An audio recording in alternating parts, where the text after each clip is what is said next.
Somebody called me and they said, you're just an idiotic liberal because you think wind turbines are a good idea. Now, I responded to this person by saying, well, the 5 biggest wind states in America are all Republican, and this idiot wasn't just completely disinterested.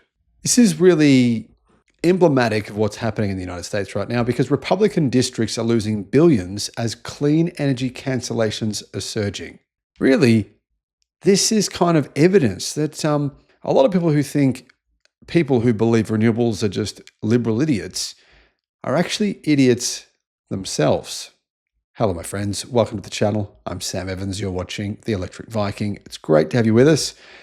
I have found, I've actually lost a couple of friends due to this because of the channel. One person in particular I was very good friends with decided they didn't want to be my friend anymore because of the stuff I publish on the channel.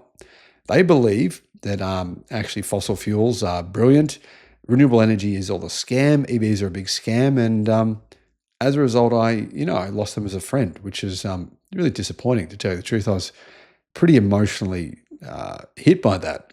But if people are like this, there's nothing you can do. I mean, if people want to be this idiotic, then I can't do anything about it. Clean energy investments took a serious hit in January, sinking to their lowest point since the Inflation Reduction Act supercharged the industry with tax credits and incentives. I said all that was a good thing, and I even got bashed by some people in the United States for saying it was a good thing. Growing uncertainty around the future of these policies, especially with the Republican majority Congress debating potential rollbacks, has led to a sharp drop in new projects and an increase in cancellations. This was inevitable. I mean, it was always going to happen. Last month, companies announced just $176 million in new clean energy-related factories and projects, which is minuscule. And it's the lowest monthly total since August of 2022, and only the 4th time investments failed to reach at least $1 billion, according to E2, a non-partisan group that tracks investments and projects and advocates for policy that's good for the economy and good for the environment. That's the really cool thing about this group, actually. I hadn't heard of them before. After this article was posted on Electric, I realized this group called E2, they're kind of very similar, I feel like, to my way of thinking, which is it's not, renewables are not just about what's good for the environment. They're also about what's good for the economy. And I think that's what Trump doesn't actually understand. Renewables usually are being built not because they are environmentally friendly. I mean, that's good, but that's not usually the primary reason. It's usually because they're the best financial decision. And Trump clearly has a vendetta against wind turbines that's just completely emotional. It's not logical at all. Clean energy project cancellations are stacking up. FREYR, Freya Battery, just scrapped plans for a $2.6 billion battery factory in Georgia, which would have created 700 jobs. Ford CEO Jim Farley sounded the alarm this week, warning that tariffs and shifting policies will force automakers to lay off workers. E2's Michael Timberlake said this: "This is the only time we've seen private sector investment in new projects drop to these levels. We hope leaders in Washington recognize what's at risk for businesses, workers, and communities across the country if this self-inflicted and unnecessary market uncertainty continues. It's going to mean Americans are going to be paying a lot more money for electricity than people in other countries will be."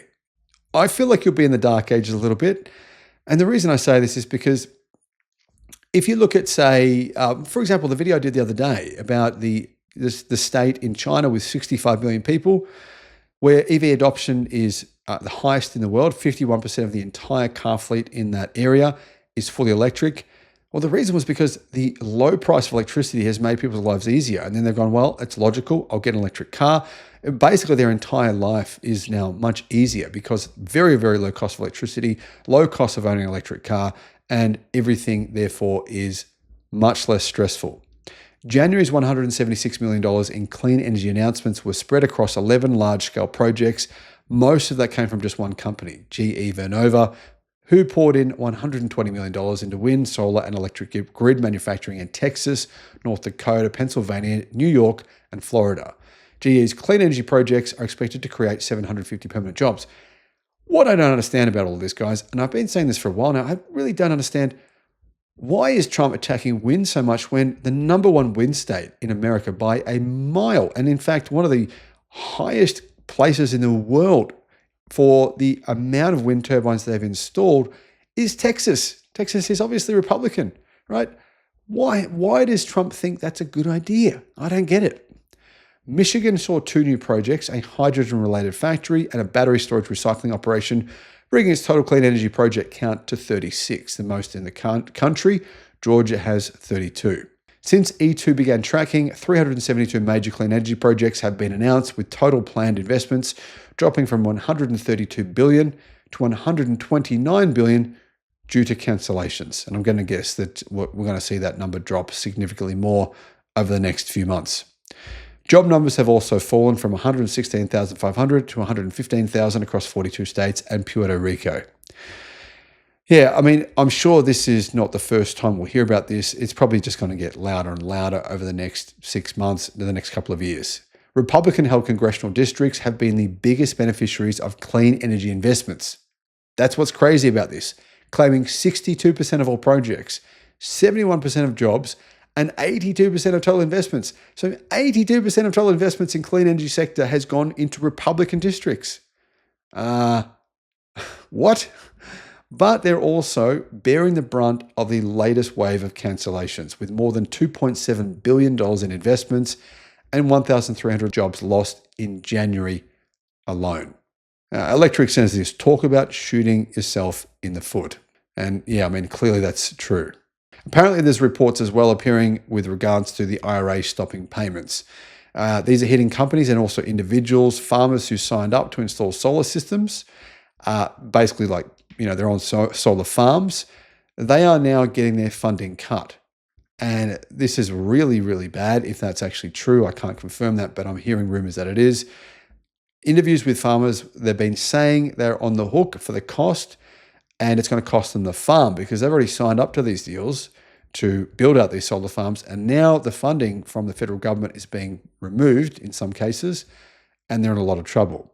So hopefully this has changed, because if that's the case, these farmers should take the federal government to court. That's just crazy. What are your thoughts? Let me know what you think in the comments.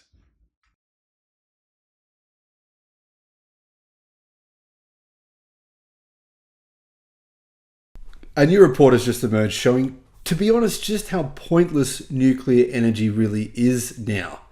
Not only is it much more expensive than renewables, but it takes literally more than a decade to build a nuclear power plant. Name one that's taken less time than that. I'll wait. Now, here's the thing. China is installing so much renewable energy that it is equating to the equivalent of 5 large nuclear power stations being built every single week.